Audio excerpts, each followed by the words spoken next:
penyuluhan blok ini. Selanjutnya perkenalkan, nama saya Dermanto.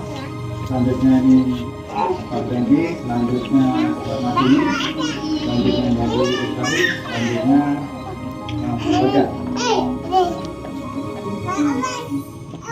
Selanjutnya untuk memberikan penyuluhan, saya akan Assalamualaikum warahmatullahi wabarakatuh. Waalaikumsalam warahmatullahi wabarakatuh. Sehat Bu? Alhamdulillah.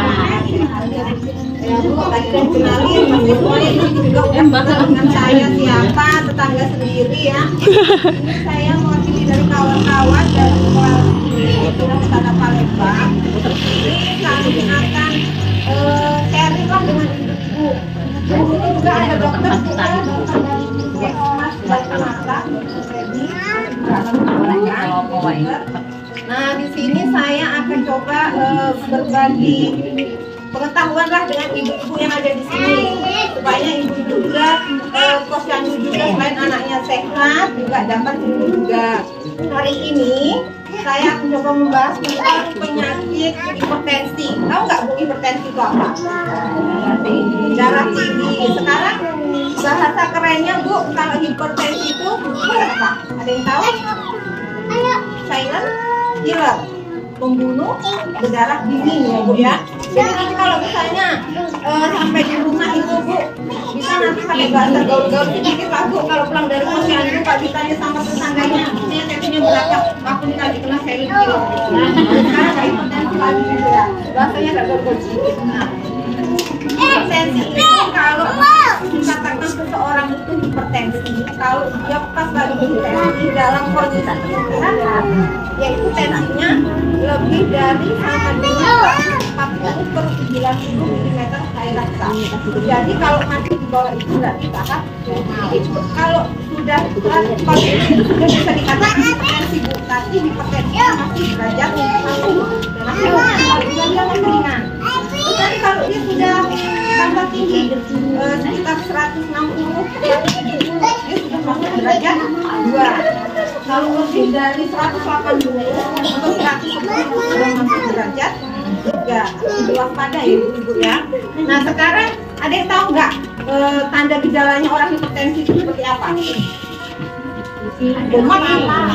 Kepala, ya temannya susah tidur, pandangan berkunang-kunang, ya. Tapi bukan berkunang-kunang kalau lihat bawang merah loh ya. Kalau merah nggak berkunang-kunang, semangat malah ya. Terus ada juga Bu, hipertensi itu kadang nggak ada tanda gejala, itu yang harus diwaspadai malahan. Nah makanya gunanya apa? Di sini ada yang posyandu ibu-ibu. Jadi setiap sebulan sekali dilakukan cek kesehatan. Gunanya apa? Untuk mendeteksi lebih dini, lebih awal. Jadi kita tahu kesehatan kita seperti apa, sehat nggak kita nih, kayak gitu ya. Nah kemudian faktor penyebabnya Bu, ada yang tahu nggak faktor penyebab hipertensi itu apa? Faktor keturunan pintar. Ada yang tahu lagi? Sampai apa Bu? Satu faktor keturunan, yang benar faktor keturunan. Jadi kalau keluarga kita, orang tua kita, nenek kita ada yang punya darah tinggi, kita berpeluang bisa kena darah tinggi. Berpeluang bukan berarti pasti enggak. Berpeluang punya darah tinggi, kita ada bibit darahnya di dalam tubuh kita. Tergantung kita pola hidup kita ini bagus enggak. Kalau enggak bagus sudah pasti kena kayak gitu. Cuman kalau kita darah pola hidup kita bagus, insya Allah nggak kena. Buktinya aja orang tua tidak ada darah tinggi, kita bisa juga kena darah tinggi karena apa? Gaya hidup kita yang salah. Nah terus kemudian faktor lainnya yaitu obesitas. Ya, kegemukan apa? Kegemukan. Kenapa kok orang gemuk itu bisa menyebabkan darah tinggi? Karena orang yang gemuk itu Bu, banyak lemaknya. Kan banyak lemaknya itu yang menyebabkan darah. Ibaratkan mangkirin. Misalnya banyak lemaknya, kan airnya nggak lancar. Nah, sama dengan kayak kita darah tinggi seperti itu. Jadi kalau banyak lemaknya, darah lebih alih itu juga susah Bu. Apa jantung itu kerjanya kuat. Memompa darah tuh kuat, apa tekanan darahnya dagingnya apa pipis?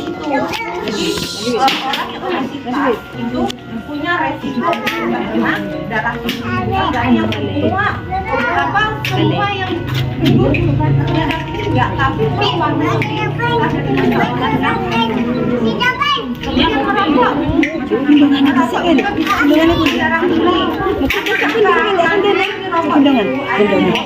Gendong. Pamit Mbak, lagi pegang kamera. Ini bisa merusak kemudian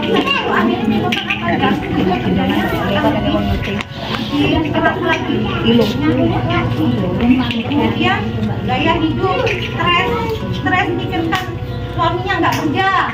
Nah, jadi nanti semua ini stres. Jadi malah kurang darah gitu ya. Apa lagi? Nah, kan harus dibayar Bu ya, walaupun harus dibayar teman ya. Jadi kemudian apa lagi? Minum alkohol. Kalau sini saya yakin nggak ada ya, lubang itu juga bisa menyebabkan darah tinggi. Nah, sekarang Bu, kalau sudah kena darah tinggi berarti harus berobat rutin. Kan biasanya udah ngerti kan, udah paham kalau kan darah tinggi. Apa Bu? Biasanya dikasih apa? Laktropil, apa lagi? Amlop, ya. Nah, kenapa orang yang darah tinggi harus minum obat secara teratur? Nah, kalau secara farmakologi memang boleh, kalau bisa darah tinggi, juga bisa. Ya, kenapa kalau kita darah tinggi itu harus minum obat apa? Itu sebenarnya obat itu bukan untuk menyembuhkan, badan itu tidak ada.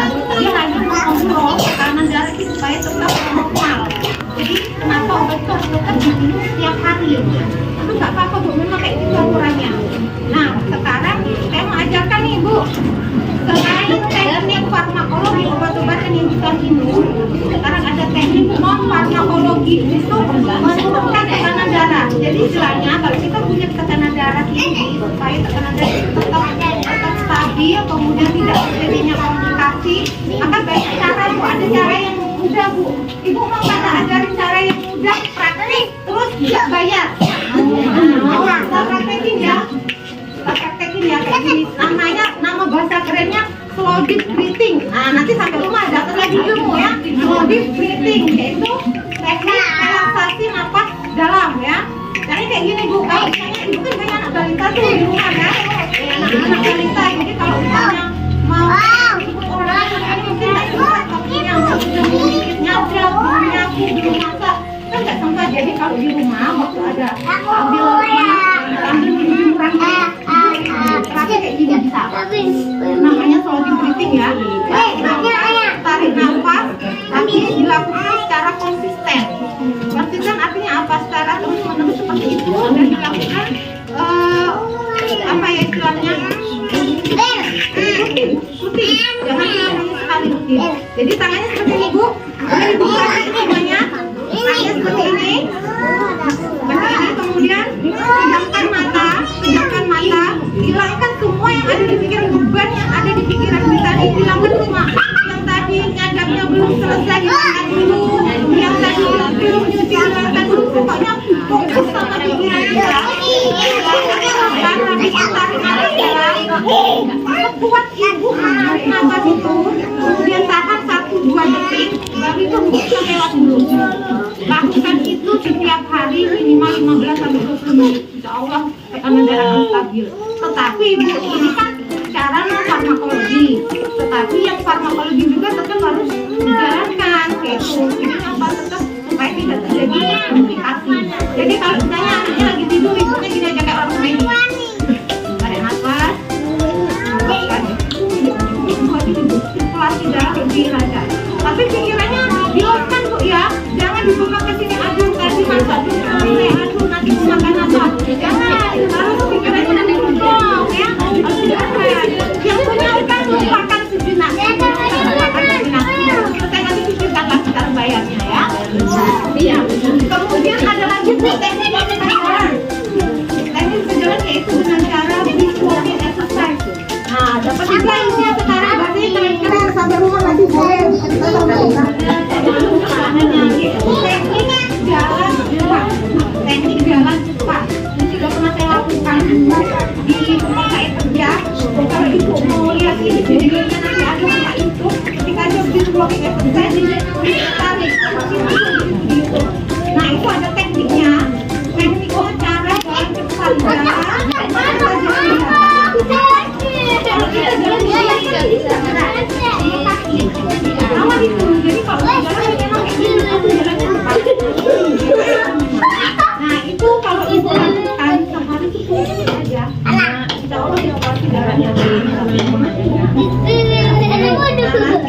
Apa bedanya tuh? Saya kan udah nyadar. Saya kan juga jalan beda. Capek. Kalau kita olahraga, badan kita jadi kemudian dalam program hipertensi ini pencegahannya enak Bu. Pencegahannya tuh mudah sebenarnya kalau kita mau menjalankan, yaitu dengan cara cerdik namanya. Pernah dengar nggak? Kalau hipertensi itu pencegahannya dengan kalimat cerdik. C, artinya cek kesehatan secara berkala. Intinya asap rokok. Berarti intinya kalau suaminya merokok, ada anak kecil merokoknya jangan di rumah, ngomong sama suaminya. Karena orang yang merokok dengan orang yang berasap rokok sama risiko. Ya, kita rumah. Nanti kalau sudah sampai merokok, baru di dalam rumah kayak gitu ya. Kemudian tadi aktivitas seperti tadi saya usulkan. Di sini bila perlu dibuat grup senam boleh Bu, tapi dia duduk senam, senam bareng-bareng kan pagi setiap hari sudah ngajar nyapu, mungkin capek kan begitu. Biasanya kan seperti itu buat olahraga ini. Silakan keren itu namanya Bu, bagus Bu. Kemudian apa? Cerdik D, ya, yang sehat, artinya tidak garam, kalorinya seimbang. Itu juga bisa menjaga darah tinggi. Penyakit istirahatnya cukup. Istirahat cukup artinya apa? Jangan begadang tidurnya. Kalau misalnya anaknya rewel malam tidurnya ini sering bangun, berarti ibu anaknya tidurnya tidur aja Bu. Jangan ada lainnya. Istirahat cukup. Kemudian bawa stres. Oke. Saya udah kasih penjelasan Bu yang tadi. Nah, kalau silakan bertanya, nanti biar kami menjawab. Nanti juga ada dokter mau langsung bertanya sama dokter juga. Oke. Setelah ini nanti giliran saya yang bertanya. Ibu nanti ada dokter. Iyalah. Baik bantuan manfaat, cek gula darah, atau kurang pengobatan gratis sama. Oke Bu, demikianlah penyuluhan dari saya. Assalamualaikum warahmatullahi wabarakatuh.